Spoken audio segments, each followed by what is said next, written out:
Have you ever wondered if this life is all there is, or if perhaps we've lived before and will live again? This is the question that the concept of reincarnation seeks to address.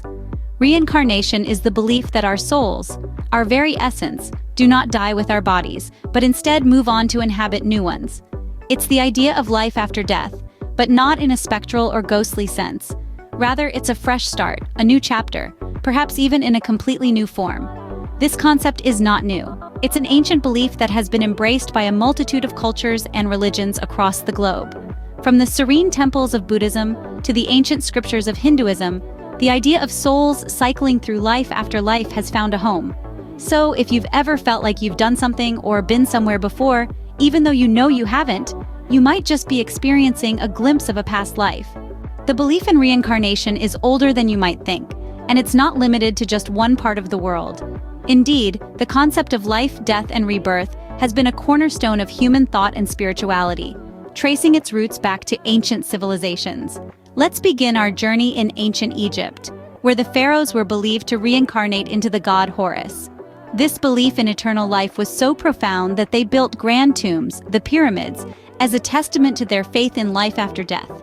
From Egypt, let's shift our gaze to the east, to the cradle of Hindu philosophy. In Hinduism, reincarnation, or samsara as it's called, is a fundamental belief. It's the eternal cycle of birth, death, and rebirth, governed by the law of karma. The deeds of one's life determine the form of their next life. A virtuous life could lead to rebirth as a higher being, while a life of evil deeds might result in a lower form of existence. Now, let's delve into Buddhism, which interprets reincarnation in a slightly different manner. Rather than a soul being reborn, Buddhists believe in the continuous process of birth and death linked by consciousness. It's like a flame passing from one candle to another. The flame is not the same, yet it's not entirely different either. The belief in reincarnation is not limited to these religions. Many indigenous tribes and cultures around the world, from Native Americans to Australian Aborigines, have held similar beliefs about the cyclical nature of life, death, and rebirth. The common thread through all these beliefs is the idea that the soul or spirit, after biological death, begins a new life in a new body. This body can be human, animal, or even spiritual, depending on various factors such as karma, divine judgment, or the completion of certain spiritual lessons. So, from the ancient Egyptians to modern-day Buddhists, the belief in reincarnation has been a part of human consciousness for thousands of years. But it's not just ancient cultures and religions that have stories of reincarnation. There are many modern tales as well. Consider the story of James Leininger, a boy from Louisiana, who at the tender age of 2 began having terrifying nightmares of being shot down in a plane.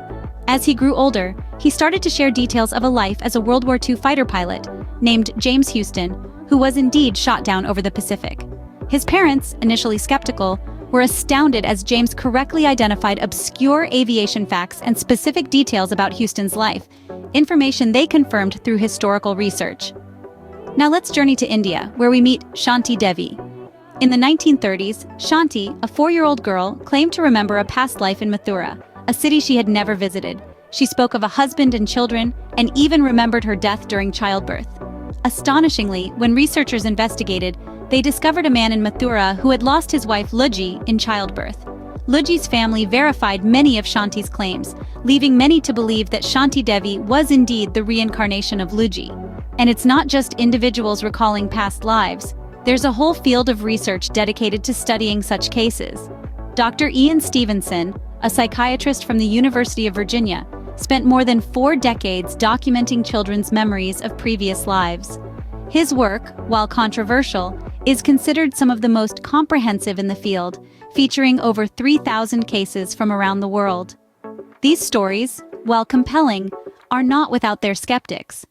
Some critics propose that these memories could be the result of cryptomnesia, where forgotten information resurfaces as a memory of a past life. Others suggest that the children could be influenced by their parents or their cultural beliefs about reincarnation. Whether you believe these stories or not, they certainly make you think about the possibilities, don't they? So, is reincarnation a myth or a truth? And what does the Bible say about it? This question has sparked debates and discussions worldwide, with varying perspectives. Reincarnation is often met with skepticism, especially in societies heavily influenced by monotheistic religions. The idea of multiple lives, of dying and being reborn, fundamentally clashes with the belief in a singular linear life. This skepticism is not unfounded, as the evidence for reincarnation is largely anecdotal, and the concept itself is difficult to prove scientifically. Now let's turn our attention to the Bible's stance on reincarnation. Interestingly, the Bible doesn't explicitly mention the concept of reincarnation. However, interpretations of biblical texts vary greatly. Some scholars argue that passages like Job's declaration in Job 14:14, "If a man dies, shall he live again?" might suggest a form of life after death. But most Christian denominations interpret this as a reference to resurrection, not reincarnation. In the New Testament, the notion of eternal life is prevalent, but it is typically understood as life after death in heaven or hell, not as a cycle of rebirth on earth. The story of Lazarus in John 11 is often interpreted as a resurrection story, not a reincarnation one. However, some Gnostic sects of early Christianity did believe in reincarnation, interpreting certain passages to support this belief.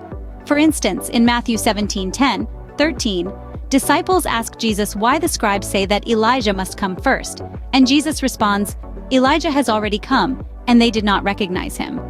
Some interpret this as Jesus suggesting John the Baptist is the reincarnation of Elijah.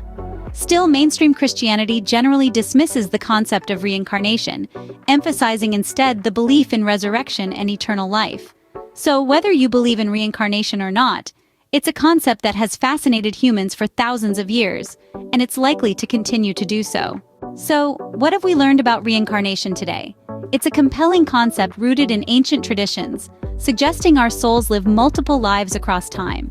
We've heard stories of people who believe they've lived before, bringing a human element to this spiritual idea. We've also examined the myth and truth surrounding reincarnation, even exploring the Bible's perspective. Whether reincarnation is a fact or just a fascinating idea, it's a concept that continues to intrigue us, making us question the very nature of life, death, and what might lie beyond.